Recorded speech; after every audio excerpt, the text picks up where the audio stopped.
Bien, bonjour, donc on va parler aujourd'hui des fonctions organiques de manière à être capable de nommer les molécules. Donc vous avez au tableau qui s'affiche sur l'écran qui s'affiche devant vous le paragraphe 3 du cours. Donc l'idée est de partir d'un alcane pour former une molécule comportant des groupes fonctionnels et on substitue un ou plusieurs H de manière à avoir ces groupes fonctionnels là. Donc si on en substitue un seul, on enlève un H, à la place on met un OH, on a ce qu'on appelle la fonction alcool. Donc on part de valence des fonctions, donc la valence d'une fonction correspond au nombre d'hydrogènes qu'on a enlevé justement pour former la fonction. Si on en enlève un seul, on a un OH, une monovalente, valence 1.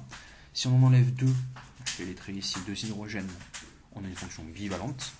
Et si on en enlève 3, comme c'est le cas ici, 1, 2 et 3, on a une fonction trivalente. Donc ici, le tableau que vous voyez, en fait, c'est un tableau qui va nous servir un petit peu plus tard. Il présente les différentes fonctions et puis j'y reviendrai au cours de la vidéo. Alors, prenons les molécules organiques, les fonctions organiques, les unes après les autres. Puis on commence par les fonctions monovalentes. Alors, une fonction monovalente, on a la fonction dérivée halogénée. Comme son nom l'indique, on a un halogène. On enlève un halogène qui remplace, qui substitue un hydrogène. Donc pour nommer cette molécule, parce qu'en fait ce qui est surtout intéressant ici, en tout cas ce que je souhaiterais insister sur cette vidéo, sur la manière de nommer ces molécules. Donc la logique est la suivante, on a la même logique en fait que pour les hydrocarbures. On prend la chaîne carbonée la plus longue contenant le groupe fonctionnel. Donc la chaîne carbonée la plus longue, on a 3, donc c'est un propane. Et puis sur l'atome de carbone numéro 1, voilà, numéro 1, eh bien on a un atome de chlore, d'où le préfixe chloro. Voilà. Donc c'est halogéno le préfixe. Seconde fonction à étudier, la fonction alcool. Donc il y a 3 classes d'alcool. Classe 1, le carbone fonctionnel est lié à un seul autre atome de carbone. Classe 2, secondaire, l'atome de carbone fonctionnel est lié à 2 autres atomes de carbone, les chaînes R étant des chaînes hydrocarbonées. Classe 3, donc alcool tertiaire, le carbone fonctionnel est lui-même lié à 3 autres atomes de carbone. Pour nommer les alcools, on utilise la logique que l'on connaît dans les hydrocarbures. La terminaison E de l'alcane est remplacée par ol.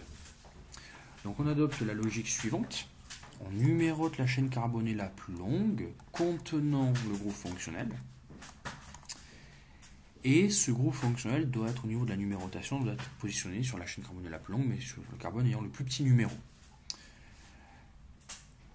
Il y a 5 carbones sur la chaîne principale, c'est un pentane. Sur le numéro 2, ici, on a un groupe hydroxy, donc la fonction alcool.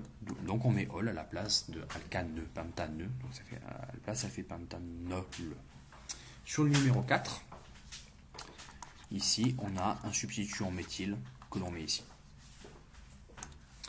Poursuit l'étude de nos fonctions, la fonction hétéroxyde. Donc celle-ci est construite à partir de l'alcool, justement. C'est pour ça qu'on l'a mis juste après. Donc on part de la fonction alcool, ROH, et on enlève un hydrogène. À la place de cet hydrogène, on met un groupement justement hydrocarboné, R'. Donc, sur l'exemple en dessous, ici au départ, on avait un H, on avait OH, si on enlève ça. Et à la place de l'hydrogène, justement, on met autre chose. Alors là, on a mis un seul atome de carbone, mais ça aurait pu être plus. Alors, celui-ci sera en préfixe, et puis le préfixe sera alkoxy. Alors pourquoi il sera en préfixe? Il sera en préfixe parce qu'en fait, la chaîne carbonée, la plus longue, est celle où il y avait le carbone fonctionnel, porteur de l'alcool. Donc c'est déjà celle qui porte l'atome d'oxygène. Ici, on a un carbone, si je le fais en développer. Donc c'est le numéro 1, donc ici numéro 2, numéro 3. Ça veut dire qu'à la fin, on aura un propane. Sur le numéro 2 de cette chaîne principale, nous avons un méthyle, donc on le note. Sur le numéro 2, on a un méthyle. Et en fait, ce nouveau groupe ici, ce O avec autre chose, donc cette autre chose-là, s'il y avait 2 atomes de carbone, ce serait et-oxy. Et, ça fait 2. S'il y avait 3, donc on avait 2 comme ça. Si on avait 3, ce serait prop-oxy, etc., etc. Donc là, comme il y a un seul atome de carbone, c'est meth pour méthane, et oxy, justement parce qu'il y a l'oxygène. Donc c'est 1 méthoxy. On passe à la fonction suivante, la fonction amine. Donc la fonction amine est une fonction où on a un atome d'azote. Donc Un atome d'azote relié à 2 hydrogènes, c'est une amine primaire. Si l'atome d'azote est relié à un seul hydrogène, c'est secondaire. Donc, pourquoi c'était primaire, je ne l'ai pas dit. Donc primaire parce que l'atome d'azote est quand même relié à un seul atome de carbone ici. Secondaire ici parce que l'atome d'azote est relié à 2 autres atomes de carbone. Et tertiaire en dessous parce que l'atome d'azote est relié à 3 autres atomes de carbone. Donc la chaîne la plus longue définit l'amine primaire et les autres sont des substituants. Donc pour le nom, si je prends déjà, je passe un peu vite ici. Pour le nom, on a la chaîne la plus longue ici, donc on la numérote 2, c'est un éthane. On enlève le E de l'alcane et on finit par amine. Si maintenant l'amine est substituée, donc c'est le cas d'une amine secondaire ou tertiaire, l'atome d'azote ne fait pas partie de la numérotation. On ne numérote pas les atomes d'azote, on numérote seulement les atomes de carbone. Donc on va rester avec notre chaîne principale la plus longue, la chaîne hydrocarbonée la plus longue. C'est pour ça qu'on va finir, comme tout à l'heure, par éthane, amine. Donc ça ne bouge pas. Par contre, on a bien des substituants sur l'atome d'azote. Il va bien falloir qu'on indique que ce sont des substituants. Comme l'atome d'azote ne possède pas de numéro, on va marquer tout simplement un N pour dire que c'est sur l'azote. Donc on a un méthyle et un autre méthyle, et donc ça se numérote en substituant. Donc N,N, diméthyle. Si c'était un numéro, on aurait pu avoir 2,2, 2,3, etc., etc. Passons maintenant aux fonctions divalentes. Donc on va parler de la fonction aldéhyde et puis ensuite de la fonction cétone. Donc la fonction aldéhyde, eh bien dans la fonction aldéhyde, on divalente parce qu'on a enlevé 2 hydrogènes et à la place on a mis un seul oxygène. Ce qui est très important, c'est qu'il faut que le carbone portant cet oxygène soit lui-même relié à un atome d'hydrogène. Dans ce cas-là, on parle d'une fonction aldéhyde. Le E de l'aldéhyde est remplacé par al. Donc stratégie toujours identique. On numérote la chaîne carbonée principale la plus longue contenant le groupe fonctionnel, donc contenant la fonction aldéhyde. On finit, donc il y en a 4, donc là, la chaîne carbonée la plus longue, 4 atomes de carbone, donc butane, on enlève le E, et à la place, on met le al de l'aldéhyde. Et sur un atome de carbone, donc ici sur le carbone numéro 2, on a un substituant qui est méthyle, donc on le note. La fonction cétone ressemble très fortement à la fonction aldéhyde. La seule chose, c'est que pour la fonction cétone, on a 2 groupements hydrocarbonés reliés au carbone porteur de la fonction. On n'a surtout pas un hydrogène. Si on avait un hydrogène, ce serait la fonction aldéhyde. Donc c'est ce qui les distingue. Donc le E de l'aldéhyde sera remplacé par on cette fois-ci. Et la stratégie ne change pas. On numérote la chaîne carbonée la plus longue contenant le groupe fonctionnel. Et il faut s'arranger dans la numérotation pour que le carbone fonctionnel ait le plus petit numéro possible. Si on a 5, c'est un pentane. Il faut bien adresser, donc numéroter à quel endroit on a la fonction cétone, c'est sur le numéro 2. Fonction trivalente, on en a plusieurs. On va commencer par la fonction acide carboxylique, que l'on étudie bien dans le laboratoire saponification.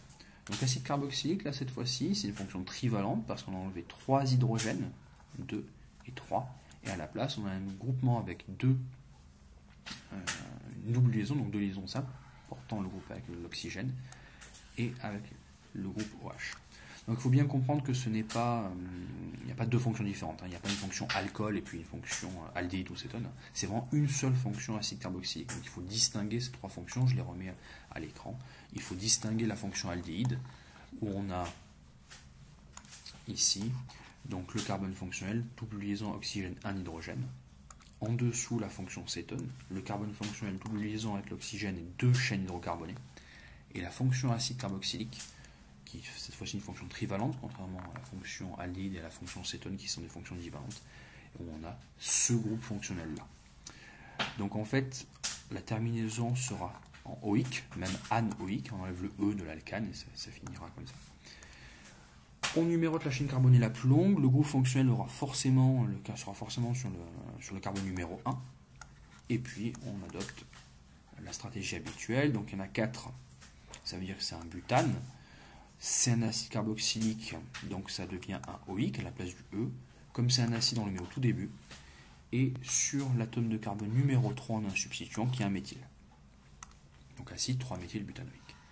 Fonction ester, donc on l'a étudié notamment dans le laboratoire estérification, donc cette fois-ci ça ressemble également à la fonction acide carboxylique, sauf que cette fois-ci on n'a pas un H, si on avait un H ce serait la fonction acide carboxylique, je vous mets juste en haut, je vous la remets, et donc là on a un autre groupe hydrocarboné. Voilà. Donc comment ça se nomme? Donc on a une chaîne principale, c'est la chaîne contenant ce groupement-là. Double liaison O avec l'oxygène en dessous. Ça, c'est la chaîne principale. Et donc, le carbone est forcément le numéro 1. 1, 2, 3, 4. Sur sa chaîne principale, on enlèvera le E de l'alcane, on mettra OAT. Comme il y en a 4, c'est un butane, on enlève le E, et à la place, on met OAT. Et l'autre groupement, ici, eh bien, c'est un groupement éthyle. Il y a deux atomes de carbone, 1 et 2. C'est relié directement à l'oxygène ici, et donc là c'est éthyle, donc butanoate d'éthyle. On a fini pour la manière de nommer les fonctions. On a le tableau résumé que je vous commente succinctement. Donc on a des ordres. Alors, comment on fait pour ça connaître la chaîne principale? Déjà on doit avoir un groupe fonctionnel, forcément, si c'est une fonction organique, et le groupe fonctionnel de plus haut rang. Alors pourquoi on a noté ça? Je reviens rapidement au tableau. Il est possible, et vous verrez ça dans les exercices, que dans une même fonction, dans un même composé organique, il y ait deux fonctions. Supposons que dans une même formule chimique, un composé organique, vous ayez par exemple la fonction acide carboxylique et puis la fonction alcool.